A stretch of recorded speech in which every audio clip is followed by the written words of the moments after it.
I don't know if that would be the best way to explain it, but I started to dig into the watch industry more because then the fall of my senior year, my dad had gotten me this watch on Groupon where it was two watches for $70 or something like that, where he kept one and I kept one. And I was wearing it in class one day and I thought it looked nice, but it was like, again, just a very basic watch. And I don't want to say the name of the brand, but I had never heard of it. So I Googled it when we were in the middle of class when I should have been paying attention to the actual teacher. And now that wasn't your specialty, I guess. Um, but No. when I Googled it, I could not believe that this watch we had just gotten for $35 each, they were selling for $1,200 on their website. And that was like mind blowing to me. I was just like, how in the world could this company possibly cut their price that much and make any money, let alone break even? So my interest was piqued. I started doing this research on different types and how they're made and kind of the inner workings behind that. And basically, if you boil it down to two different kinds, one is a mechanical watch and then one is like an automatic watch. And the difference of those two is mechanical watch is going to be something that's made from like an actual watchmaker that puts the movement together, which is the piece that makes like the watch keep time. And basically, it's like a very highly skilled process because he's creating the springs to perfectly go 60 times in a minute and in an hour. And it costs way more to make that because, like I said, it's a very highly skilled process. But then on the flip side, the automatic watches have a like mass produced movement on the inside, and you could literally get those for like 100th of the price that you would for one of the mechanical ones for just the inside movement. So that's not even counting like all the leather and the type of metal that you're using and the type of glass and everything like that. Um, so basically, what I realized is that you could still produce a really high quality watch using an automatic movement, but it's way cheaper than doing one of the mechanical ones. And unless you're targeting like watch snobs who care about the difference of those two things, like I was a big watch fan and I didn't realize those two things and that didn't matter to me. So I assume there's a lot of people out there that were the same way. It's like who cares exactly what the inside is as long as it keeps time like it's supposed to. And when you think about it, watches for men are really just a fashion statement at this point, assuming you don't have like an Apple Watch. Um, so I sort of equated it to the wine industry, unless you're a really big wine snob where you know the differences of the grapes in the southern Napa Valley versus the shores of France for different types of grapes or whatever. You're just gonna look at the price and be like, "Oh, $100 bottle of wine, therefore this must be good wine." But you really have no background for that. Um, so basically, what I wanted to do is I saw there was a need in the market based on my own perception and experiences that there were a lot of young professionals around my age that might have been getting judged unfairly and wanted something to help demonstrate that they actually do have a lot of experience or they are worth like getting to know, or maybe they have a lot of potential and they're up and coming and ascending in the world. So like play on words with ascending, ascension I thought would be a great way to exemplify that. So what we're trying to do is use these watches that are still really highly quality made, but then they're going to be at an attainable price point for someone that is either just out of college or maybe just first job or second job in the workforce, a young professional. So that's the That's the genesis of story, that. the Yeah. genesis of Ascension. Yeah, man. There. I mean, I feel like some companies have sort of filled the spaces, yours included, but there's still sort of an opening for like these young professionals who, one, are balling on a budget and aren't going to go buy a Rolex, and two, are looking for more of some flash and like a little bit of style versus this like really um, like uniquely crafted sort of watch that like like that would be a mechanical watch you said, right? Versus an automatic one. One with like the So mastery and design and all that. so mine is automatic because Right, the movements are they're like on a battery, right. if that's an easier way to explain it. So something like a Rolex would be using a Mech- mechanical one. Right. Yep. No, but my point being, I agree that, somebody our age or younger doesn't care what's going on behind the face of the watch. They just want something that looks cool. So you know, it was a great observation for you in realizing that, hey, some people have come up to me and asked me about this, and even more so in the research that you did afterwards to find out like the differences in the two and how you can sort of, create a much larger gap in your margins. Do you feel like the idea became real and solidified like in that moment where you recognized, hey, I'm getting these responses to this watch I have and it's only $99, but people are coming at me like it's 5 grand? Or did you follow up with all of the research and then decide, okay, I'm gonna run with this? When did the moment come? I'm curious to know, as your friend through senior year, where Yeah. this moment happened, you start doing the research, and then at some point along the way, you decide, okay, I'm gonna make this a real thing. Yeah. So like I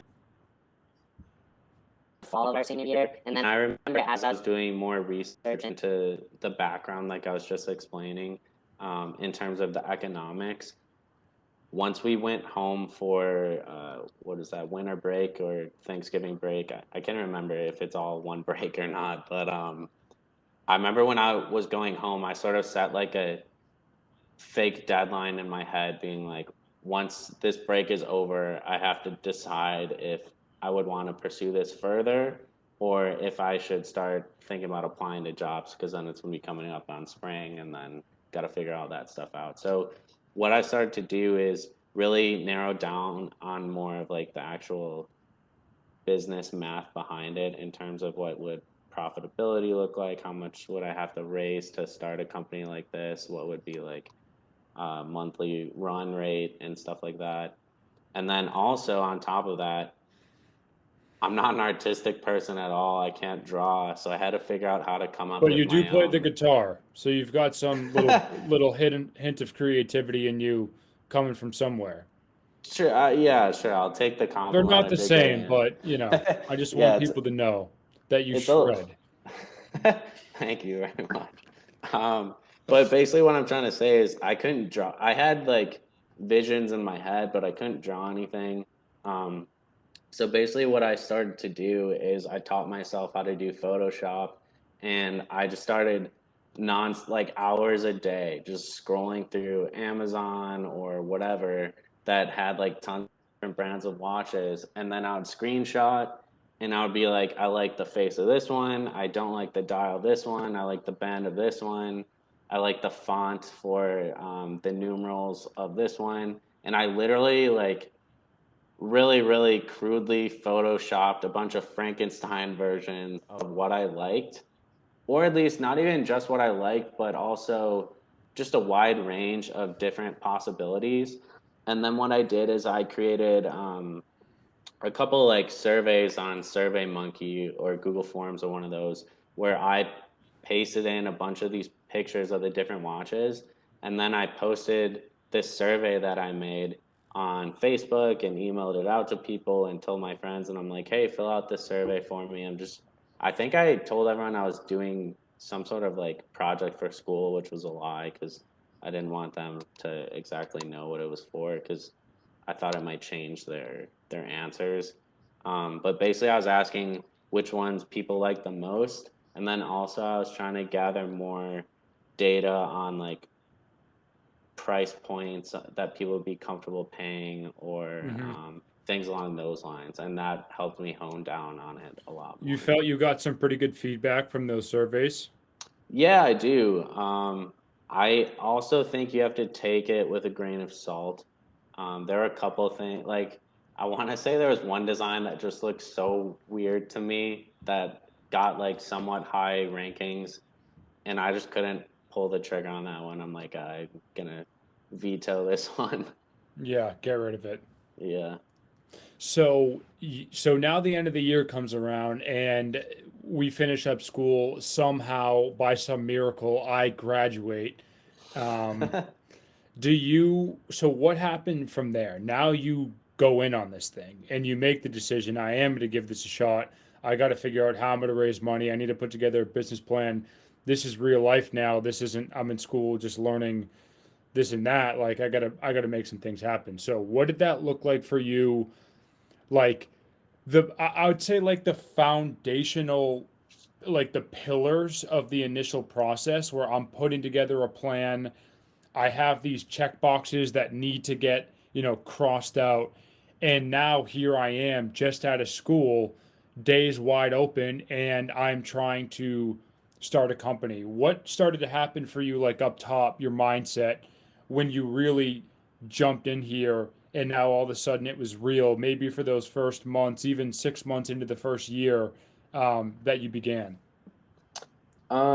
So at the start, I was really nervous about, I don't know if nervous is the right word, but because I'd never done this before, I definitely was keeping most of my attention on making sure I could identify like a good manufacturer to make what I wanted and envisioned, where it not only like looked like the Photoshop examples that I created, but then also making sure they're actually high quality. Because if you're spending thousands of dollars making these large purchases and then they send back crap, that's going to be a big issue, especially when it's your first time. Like that would be a dagger. Do they do like some sort of a test run before you put in this bulk order? Yeah, so you would order like samples at the start, and that also was like a little costly in itself, but you had to like factor that in because it's such an important piece. You didn't want to just wing it and then, like I said, be out all of your money. um, but so basically, what I would do is I would go to these different manufacturers and be like, send me these three samples of the three examples that I sent them. And then based on the quality of the ones they sent back, I would either give them like edits to do, or I would be like, this one's a clear no. Or the one that looked really good, I was like, all right, maybe we move forward with this manufacturer. Got it. Okay.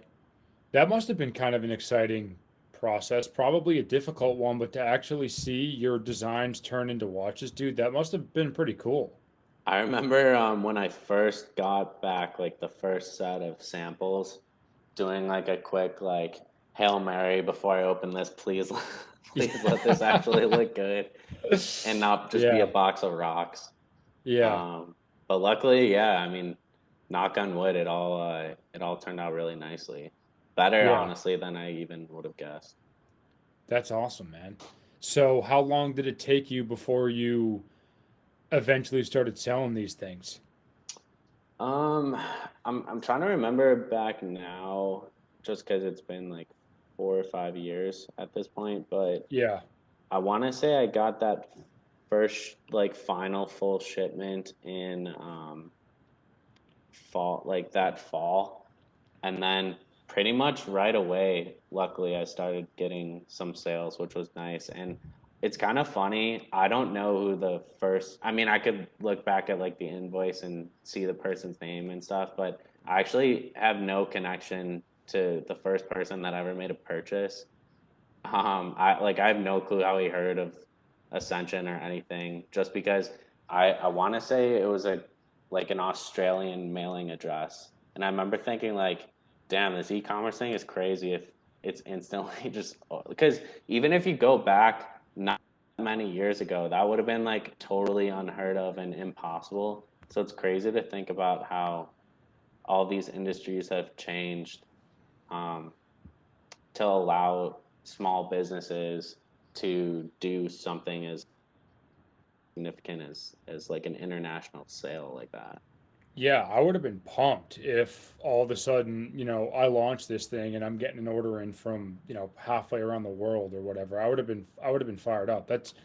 I mean, that's great. So if you had to like list out, Pat, just some of the other, because I know there are so many people out there who are, curious in starting a company or wanting to start their own company. If you had to just list out outside of manufacturing, maybe some of the most um, like pivotal must do's before you finally launch this thing, what would they be?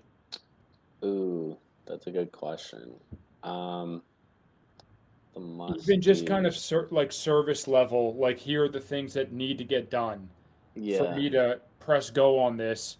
Website's live, come get one.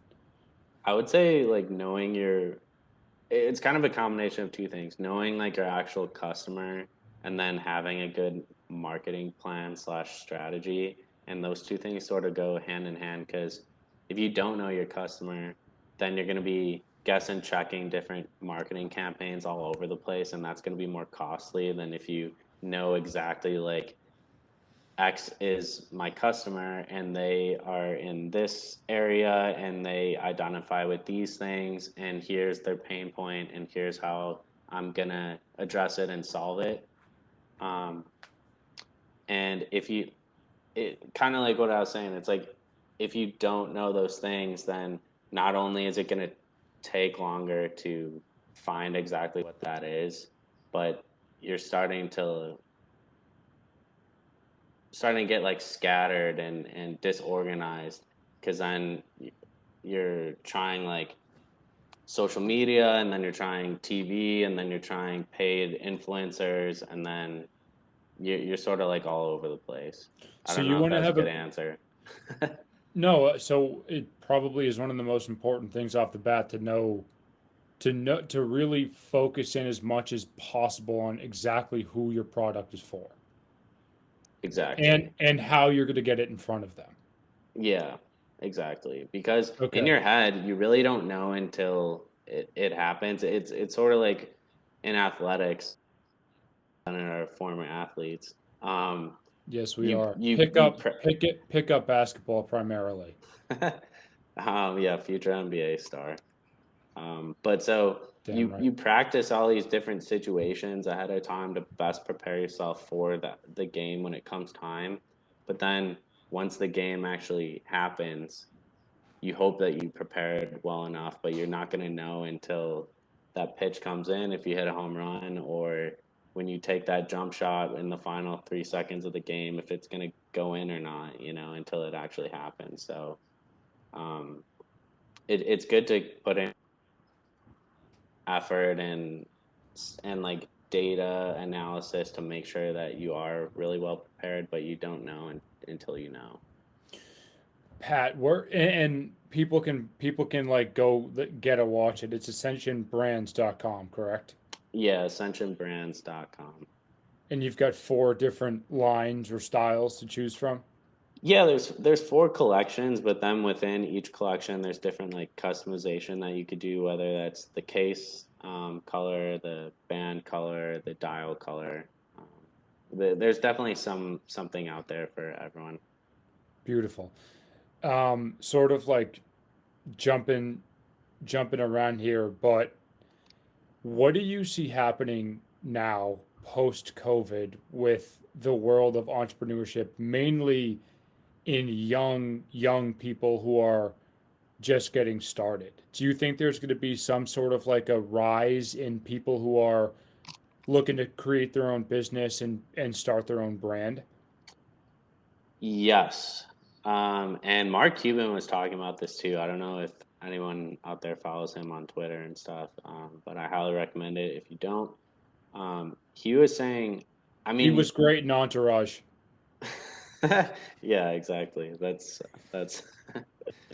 but That's what he's known anyways, for. yeah, yeah, totally. Um, but so he was basically saying you could apply this to sort of any sort of obstacle, that there's going to be great things that grow from it, but especially COVID. He was saying like it's going to be crazy looking back, thinking how some of the biggest companies or best companies or most impactful companies in the world were products of COVID. whether it's something directly related to the actual like disease and everything, or if it's just something that stemmed from this time period because maybe someone got laid off as a result of their business, or their business was struggling and they're looking for an extra way to make some money, and then they came up with some great idea. So I definitely think that's going to help. And then on top of it, which is a little hidden factor of it, I think because COVID has allowed so many people to work from home without getting myself or anyone else in trouble, I think people have been allowed or have been able to sort of be on the clock, but then still work or do other things, even though it's during the workday. So I think it makes it a lot easier to sort of try and start a thing if you're working from home, as opposed to if you had to go into the office and either wait till you got home to work on it, or you had to work going into the actual office. Yeah.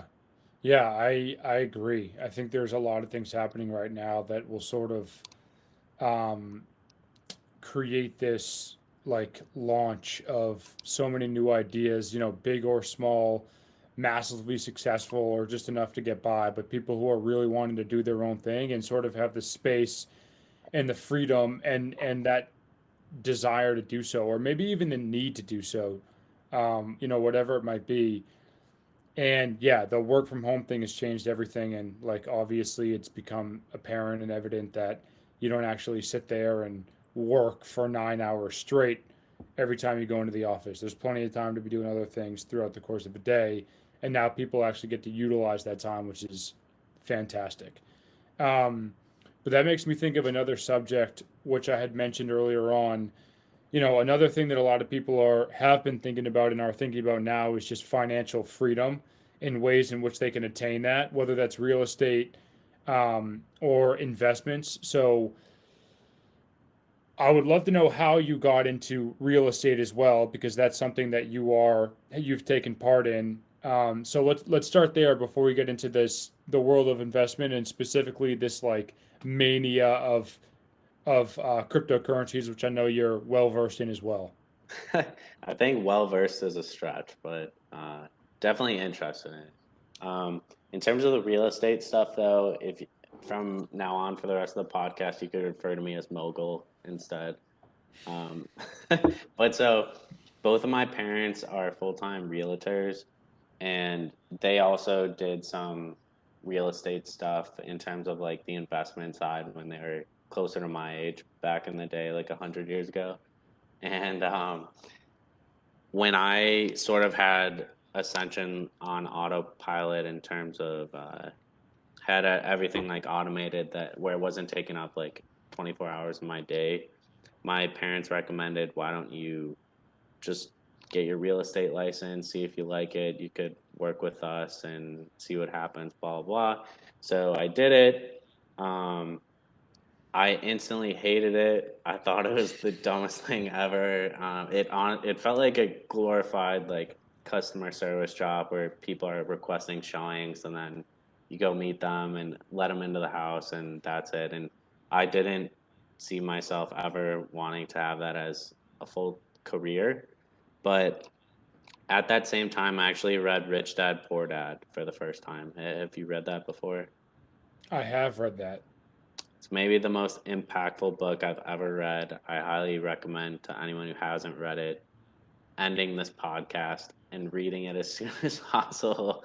Yeah, Just kidding, but I'm I- not trying to I've deter your audience. no, they're locked in. I've read half of it, so I'll take your advice after this podcast. You just read the rich dad part and didn't get to the poor dad, and just Correct. It was strategic. yeah, strategery. But so So I read this book and I don't know if this was just me being stupid or what, but I didn't realize, I guess, what investment real estate really entailed. I just thought it was some fancy thing of people like doing cash flows on giant commercial buildings or whatever. And at least in the Chicago area where I'm from, there's a really strong population of multi-family apartments from 2 units to 6 units. Um, so I thought that was like the most genius thing ever, where basically you buy this property, you put some money down, and then whether or not you actually live in it also, you have the tenants paying down your mortgage, where it's basically like you're paying for a free house almost if you buy it correctly. And then if you do it even more successfully, if your monthly mortgage payment is smaller than the total cash flow, you're actually making money each month. So obviously you're going to have to pay for the initial down payment and then any sort of like fix up costs depending the overall condition. But I just thought that was the most genius, safe, and like fast way into achieving, like you're saying, the financial freedom and long-term wealth. Um, so instantly, like I was like, I have to save up as much as I can, as quickly as I can. I started doing all this research, and that made me get more excited about doing the actual residential real estate with my parents, because I knew anytime I was able to complete a sale, that would be that much faster that I could then buy my own place. So then after saving up, I was able to get a three flat in the city and rent it out to people. Knock on wood, it's been going very, very well. And I started like trying to spread the word to all my friends, being like, this is awesome. You guys should all get in on it too. And I'd be willing to partner with you if you wanted someone to show you the ropes. And one of my good friends from my hometown was like, yeah, it does sound really good. So then me and him partnered on another three flat pretty shortly after. And that one has been a little bit more rocky, but still no regrets, honestly, on doing it. And honest, like I would love to have a goal where it's like I'm getting as many properties as I can for the foreseeable future. That'd be great.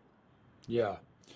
All right. So we've covered Ascension Brands, your watch company, how all of that started and what the process was, especially at the beginning when you're sort of, you know, getting things going there. Real estate obviously is a way to create some passive income. Now, no BS here, no joking, no bullshit. I want you to explain crypto to me like I'm an idiot. And I know Oh that I'm man. not kidding. I know that you were. No, What do you mean no?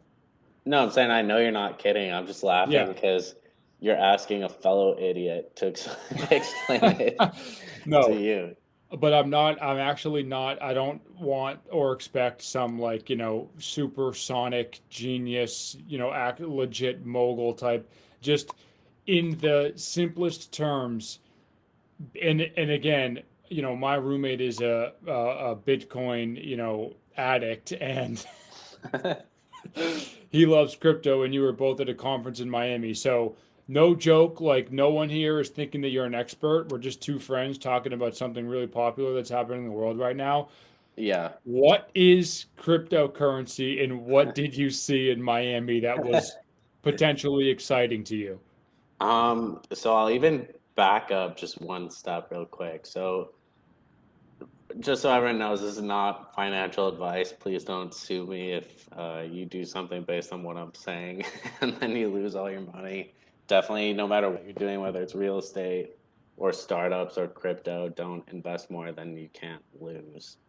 Hmm. Is there any other disclaimers I should be saying No, you've before covered it moving all. on? The other thing, just keep in mind, I personally am invested in these things, so I'm biased towards them. So take that with a grain of salt. But This might honestly, have a that big influence on what happens with crypto from here. the market is listening right now. You might see some shifts based on my comments over the next couple minutes. I'm excited though. Run me through it. So, full disclosure to everyone, not that I'm a millionaire or anything, but I have always been very big in stocks. And as a result, I don't want to say as a result, but definitely pushed me in the direction of going to this Bitcoin conference last week. It really sold me on the future of it. And I had such conviction that I sold my entire stock portfolio to invest into cryptocurrencies. This will be a funny old takes exposed potentially if the market goes to zero in the future, and then you're just like look at these two idiots being like, yeah, this is what you should do, blah blah blah, and then Oh my tomorrow it's God. like, oh no, Elon tweeted again. Holy dude. But Okay, yeah, so so to yeah, answer your question though, that's so amazing. I always say to people, and it's funny because my roommate is really big into cryptos, and I know he's in his room right now. And I just have in the back of my mind it would be hilarious because he's a lot more well versed than I am. If he's just like listening through his door, being like, "This idiot has no clue what he's talking about." But so, anyways, my big thing that I always tell people is the umbrella is called cryptocurrencies, but I think that's a misnomer because not all of them are actually trying to be currencies. I think some are much better qualified as just if you think of it like that. Um, in terms of the most famous, the number one for market cap, which is Bitcoin, um, there are a lot of people, like especially at the conference that I went to, that believe it someday could be a replacement of the dollar where you're using it for every single transaction. And instead of normal fiat physical currency, that's all goes the way of the dodo bird and you're only using Bitcoin. I honestly have a hard time seeing that, at least anytime in the near future. I think the best example for Bitcoin would be like a digital gold or a store of value, something that can't be hurt by inflation like the dollar is. And without getting too political, if you're concerned with what the Fed is doing with printing all this money, I think a lot of people would argue it has negative impacts on the overall economy. But in terms, are you asking like what the actual functionality is and how it works? Yes, I am. And yes, we'll start there. That's what I'm asking. Oh man, so this is a big question. For people who are really interested, there's this Bitcoin white paper by the guy or team that initially created it. It's only 9 pages long. It's pretty straightforward. I highly recommend reading it. But basically, oh man, so Bitcoin, there's 21 million of them that have ever been created and ever will be created, so you can't produce any more. And how it's created is each time there's a transaction within it, it's its own public ledger, so anyone could see the transaction that's been created. And even though that has happened, it's still all anonymous and it's not controlled by any one person or company. It's all decentralized. So the reason that's good is if there's something like, for example, with the US dollar, the government is what's in control of everything. So the government, for whatever reason, could freeze your assets. They could decide to do monetary policy actions like printing more, which is going to inflate your dollars. Um, they could do other things like, did I say seize your assets or freeze them? Yeah. Um, it could do, I mean, the whole thing with decentralization is it's really all built on freedom of money and your dollars. So you don't have to worry about anyone ever getting in the way of what It's might be, value. yeah, its value and its use. Because It's not use. only can the government do stuff, but the bank that you're holding with can also do stuff too.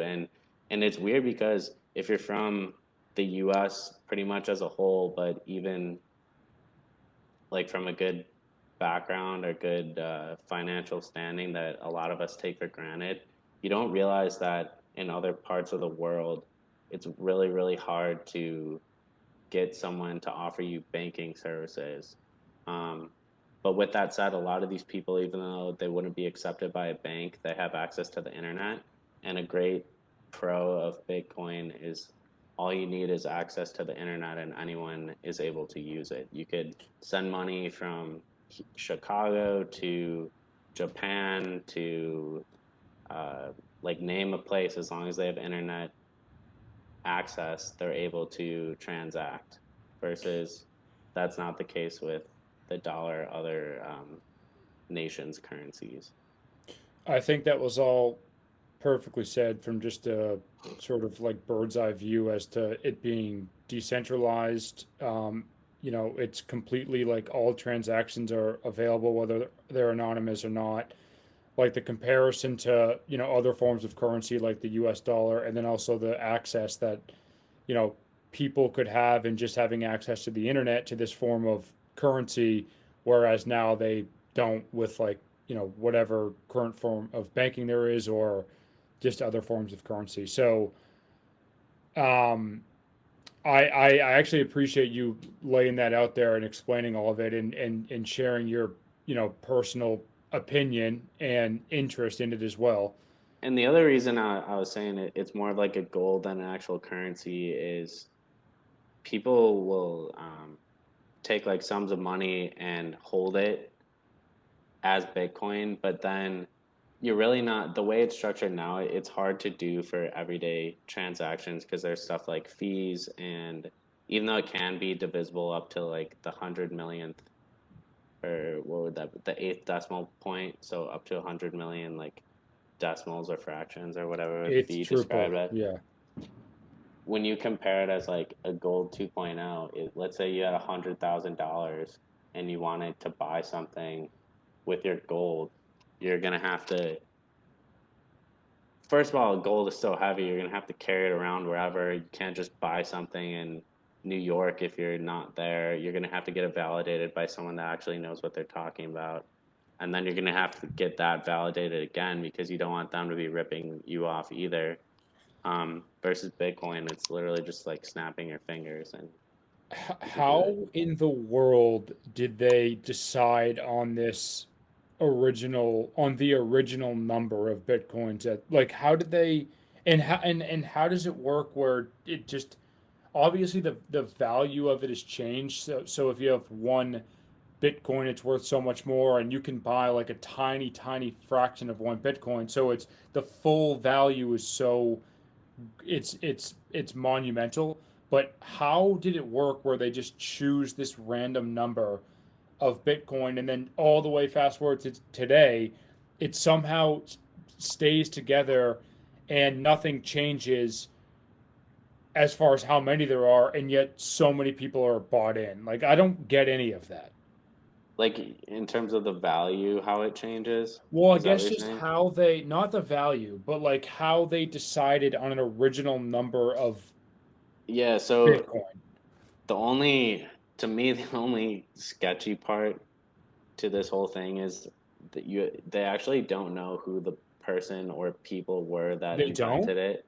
No, it's this guy who went, or I don't even know if it's guy, but this person that went by this like screen name Satoshi Nakamoto, and actually the fractions of one Bitcoin, they're nicknamed Satoshis. So if you have zero point zero 0.01 Satoshis, or zero point zero 0.01 Bitcoin, that'd be like one Yeah. Satoshi, you know? I'm a Satoshi guy. Yeah, you look like a Satoshi guy. I do, don't Um, I? but so I don't remember them like explicitly saying this is why we picked 21 million. I'm assuming they did the math on it and they're like there's X number of people in the world, and or not even X number of people, but there's X number of like total currencies, and if we did 21 million and made them divisible up to the eighth decimal point, that would be enough to like cover all of the, so there wouldn't be like anything like shortages or anything like that. God, We'd have that's to so keep crazy. dividing it. Yeah, but then the other interesting thing is not all 21 million are like out in the circulation yet.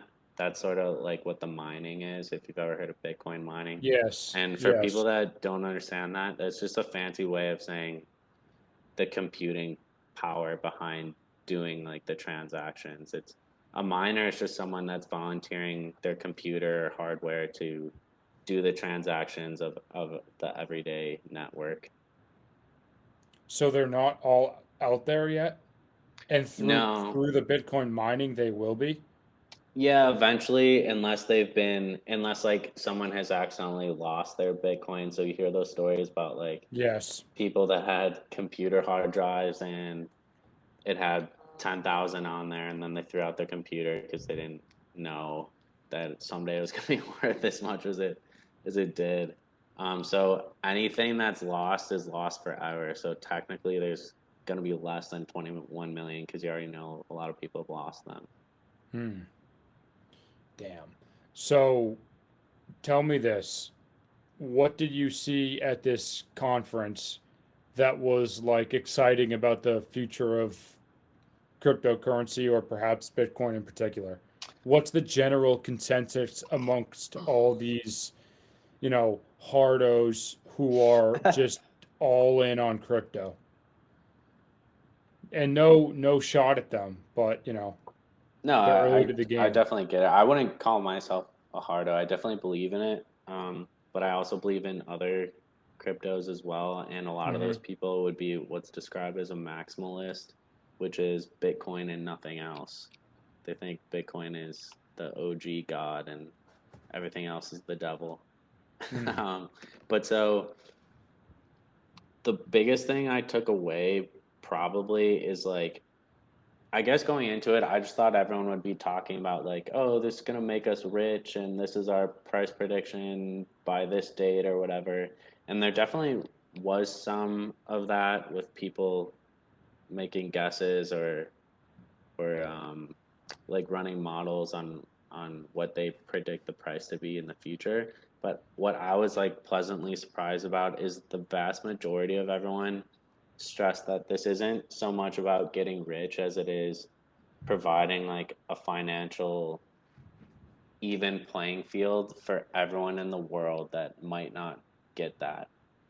So, like for example, I don't know if you heard the news from this past week. El Salvador just made Bitcoin acceptable legal tender in their country, and the stats for the people that live there, 70% of the total population is unbanked, meaning they literally aren't accepted at any of their banks. They just keep all their money in their house or whatever. But 50% of them have internet access. So even though all these people can't use the traditional banks, what they can do now that Bitcoin is um, legal and more prominent and in the forefront and getting promoted by the actual president is that they don't have to worry about losing the value of. I don't know the name of the El Salvadorian currency. Like I think it's the dollar. Like the U.S. dollar is what they use, but now they don't have to worry about losing it or getting it devalued from inflation, because all they need is the internet access, and then they could just buy it with their dollars and store their value that way, and hopefully appreciate. Like I think we're gonna see through the rest of the summer with a nice little bull run. Yeah, and so they actually El Salvador actually passed this as like a viable form of currency now. So they're pushing Yeah. forward to be Yeah, so it's technically legal tender. The bill passed. wow, Um, that's pretty and cool. and the other thing that's even cooler in my eyes is although like this sounds a little bit authoritarian, but they're making it where every merchant in 90 days has to like allow a Bitcoin payment option for whatever their store is. Wow. Damn. That's a bit of a power move there, right there. How many countries have actually passed that fully to that extent? It's the first one in history. Oh my God, dude, that's insane. Yeah. Wow, It's that's big. huge. It's honestly huge in my eyes. I think a big piece of it too is because they made it a legal currency before any other country has made it like officially banned. So now, Right. if you like took my opinion on it, and I'm no diplomat or anything, but any No. country now that is considering banning it not only has to like consider the normal repercussions, but now it's like they're doing a direct opposition to El Salvador, which I know is a very small country and in the grand scheme of things, like not a powerhouse by any means. But it's definitely something that these other countries have to consider. Yeah, it's like they're setting the tone. It's like winning the coin toss at the beginning of a football game. They're setting the tone. Yeah, You know what I'm sure. saying? Yeah, I'll allow You'll it. allow it. I'm just kidding. um, shout out. El Salvador setting the tone. Well, all right, man. We're at 52 minutes and change, and we've Damn, covered it all. time flies. And of course, I know you had an amazing time in Miami in general, and you know, you and another one of our buddy Harry, who was on the show, have really convinced me to get my ass down there and go have some fun and potentially even reside there one day. Yeah, if you guys get me a room or a couch or something, I'll be there with you. Yes, you certainly will be. Well, Pat, my man, thank you so much for doing this. Anything else that you wanted to cover? Yes, sir. Talk about it Uh, all before we wrap this thing up. Anything on your mind? I guess I would say just an overarching theme for literally everything we talked about. If you're ever interested in one of these things, you don't want to just blindly do something. You always want to do the research on your own and make sure you're well equipped. You never want to like do something without understanding what you might be getting into.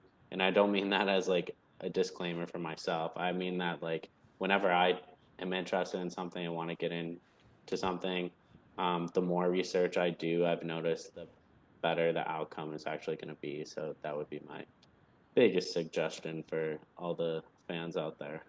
Absolutely. Yeah, you heard it here. Do your homework, people, and Yes, eat your sir. vegetables as well. All right, PA, thank you so much. I appreciate you being on, my man, and we will talk very soon. Thank you, sir. Adios. Absolutely. Hang out for a second here. We'll chat afterwards, all right? All right. See ya. All right. Thank you, bud. See ya.